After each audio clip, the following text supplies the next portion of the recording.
line is cat.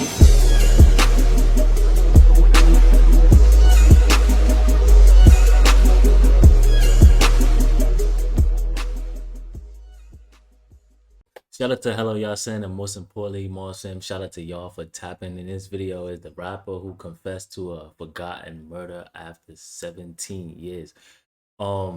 Besides this video today, I'm gonna be getting active on my Patreon, uploading music videos to over there and other videos that may get, blocked over here. So make sure y'all go to the Patreon support, what I'm saying? I'm gonna be doing videos on my Patreon on the weekend, and in the weekdays I'm gonna be doing videos over here. So without further ado, we're gonna get straight into the video. Rapper that was signed and had a song with P. Diddy walked into the 25th precinct on December 15, 2010 and confessed to shooting a man 17 years earlier. He was convicted of second-degree murder and sent to prison for 15 years to life. Travell Coleman was born on November 19, 1974, and grew up with his grandmother in the James Weldon Johnson housing projects. He grew up in the real ghetto, amongst a lot of criminal activity and the availability of drugs. He was known by the name GDEP, short for Ghetto Dependent. He began his rapping career with Tape Kings and released 2 vinyl records in '95 and '96. Soon after, he met Sean Combs, who was already big at the time, and he signed GDEP with Bad Boy Records for $350,000 in a 5-album deal. The next year, GDEP appeared in 2 songs of Black Rob's debut album. He released his solo debut album for Bad Boy Records on November 20th, 2001, and it was called Child of the Ghetto. The album did not too great. It was 106th on the Billboard 200. The single from the debut album, Special Delivery, became relatively popular, and it got to number 3 on the Hot Rap Singles charts. GDEP became one of the renowned names of Bad Boy Records and brought a lot of attention to the label. But the label had to let him go because of excessive dependence on drugs. It needs to be said that Bad Boy Records found GDEP at a very good time, and Travell did help the label out after Biggie died. GDEP also helped Diddy to lift his career as well, and he was signed by Diddy and featured in his music video Let's Get It too. But after Bad Boys cut ties with GDEP, he had been looking for a new label that would sign him. GDEP was building up a rap sheet for criminal activities. He had 25 criminal offenses, including grand larceny, drug offenses, and burglary since 2003. Also, he had been convicted and imprisoned in Rikers Island for robbery. GDEP was mostly under the influence during this time and was dealing with personal issues. After the release of Child of the Ghetto, he began struggling with PCP addiction for a long time and grew dependent on it. The gangsta life he glorified in his songs with raps like Keep It Gangsta, which include lyrics like Keepin' America High and Why Wouldn't I, Gangsters Don't Talk, We Beat the Case and Walk. It's the same lifestyle that had tormented and disturbed him. He regretted everything good in his life, thinking that the success he had wasn't actually deserved. He was a married man with children, but he had been wrestling with his conscience for some time. His life spiraled into disarray with a slate of arrests on drugs, trespassing, and other charges. GDEP's Bad Boy days were long gone, almost a decade gone by since his first album release. In 2010, he signed up with Famous Records to release his second album, Ghetto Legends. Everyone was talking about the Harlem-based rapper that knew him from his time at Bad Boy, and the release was supposed to be a return back to the scene and an elevation to mainstream. I'm thrilled that I finally chose Famous Records as my new label, and I'm quietly confident that with Mr. Collins' vast experience in the music industry, that Famous will be my home for some time to come. Only good things will come from this move. But that grand return was short-lived. The Harlem rapper had a deep and dark secret that ate away at him for years and made him confess to a criminal act that he somehow got away with. Travell Coleman reopened a cold case that was forgotten about by everyone. I ain't gonna lie. Since he did that, it must have really been eating him up on the inside, because I never seen nobody come out and confess something like this after years and years and years. On December 15, 2010, GDEP walked into the New York precinct and told the officers that he was the gunman in the murder of a Queens man in 1993. He even told the police that he actually tried confessing twice before, but he was sent back because the police thought he was too drunk and too high and was incapable of giving any confession. Travell had dropped out of school at the age of 18 in search of a music career. He funded recording sessions by selling coke on the streets of Harlem. He dabbled in drugs himself, and for $500 he had bought a gun. In the fall of '93, a month before his 19th birthday, Coleman used that gun to mug a stranger. G-Dep was riding his bicycle when he encountered John Henkel near a subway station of James Weldon Johnson housing projects on Park Avenue and East 114th Street, and pulled out his .40 caliber pistol trying to intimidate the victim to hand over his cash. He was standing under the scaffolding on Park Avenue, 114th Street. I was riding my bike. I told him, "Give me the money." He was kind of, unresponsive. The guy grabbed the gun, and I pulled the gun back, and that's when I fired. And the guy winced, and I didn't know what happened. Henkel tried to disarm G-Dep by grabbing the gun, but G-Dep pulled himself away and fired 3 shots. Travell didn't look where the shots hit. He immediately ran back to his bike and fled the scene. He didn't even know if the man was fatally wounded.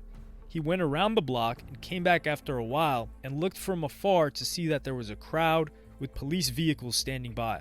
He then backed up his bike and left. The next few days there were police in the neighborhood asking questions. The police even stopped G-Dep and asked about the shooting, and he said that he knew nothing of it. G-Dep thought the man didn't die as the police said the word shooting rather than murder. He threw away his pistol in the East River a few days later. For years, G-Dep had no idea whether Henkel had lived or died. Damn, he let everything. He later realized that he was indeed guilty of murder. What makes the case so baffling is that he initially got away with the crime, but while he might have lived in peace and under the radar, the ex-rapper subsequently revealed that the crime took a toll on him, as he struggled for years with drugs and built up an arrest record even after a successful music career. The incident simply wouldn't leave his thoughts, as he was plagued by what unfolded. It was after completing a 30-day recovery program in 2010 that Travell said that he recognized he wasn't adequately tackling his past. A lot of people were really cleansing their souls and really getting to the root of their problems. I was not. I would just be embellishing, telling stories about getting high. I wasn't being totally honest. After confessing, he went on trial, was convicted of second-degree murder, and was sentenced on May 8, 2012 to 15 years in prison. I think I was just at a point where enough is enough. It never went away, me thinking about it, so it was like I had to do something about it.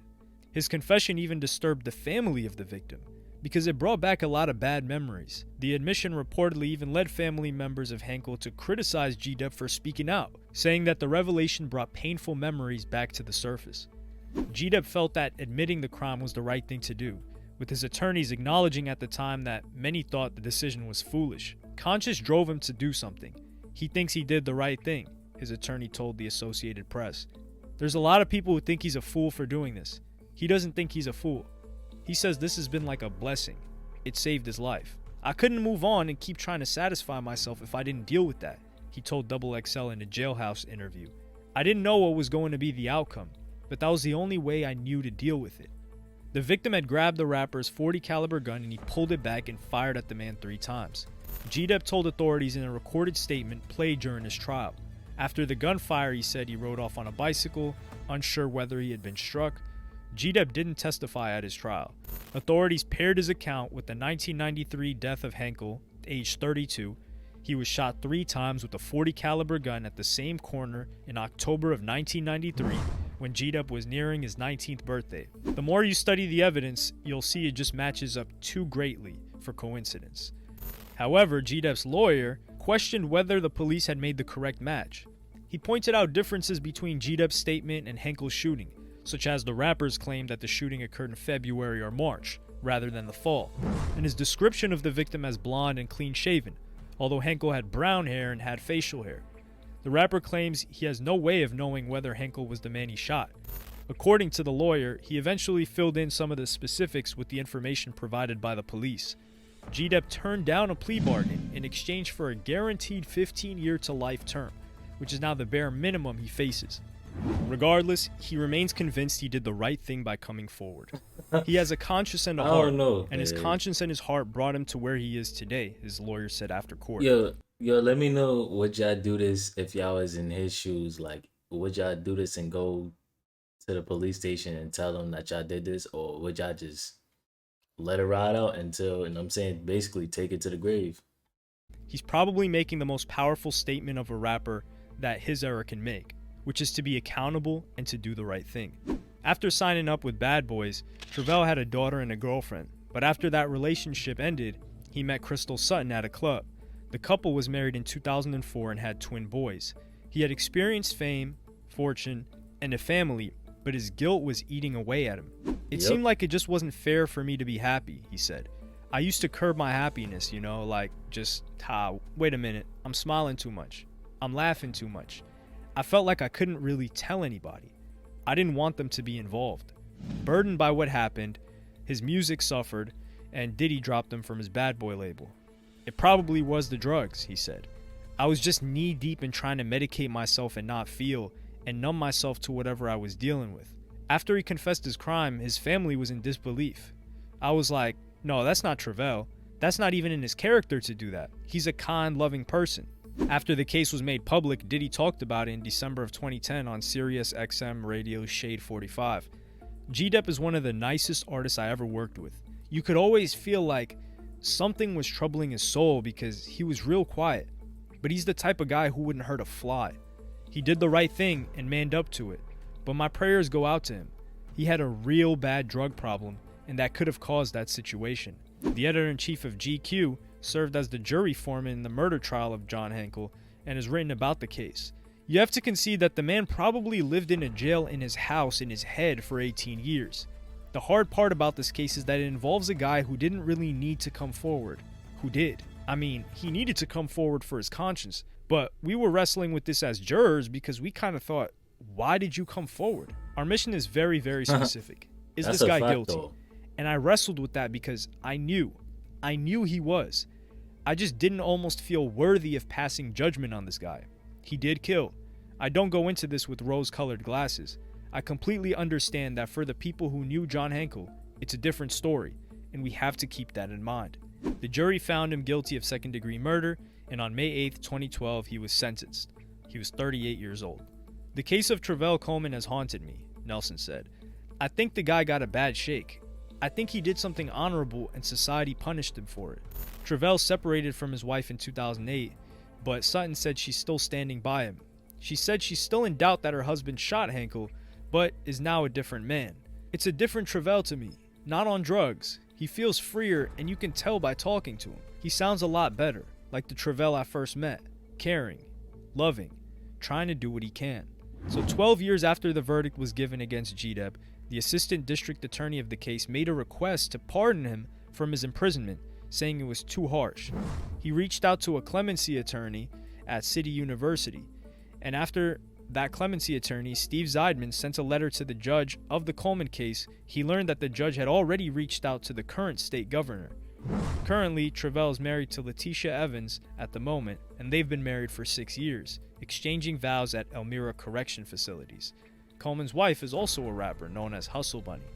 We still haven't seen the outcome of whether he will be pardoned, but he's been serving time for at least 10 years now.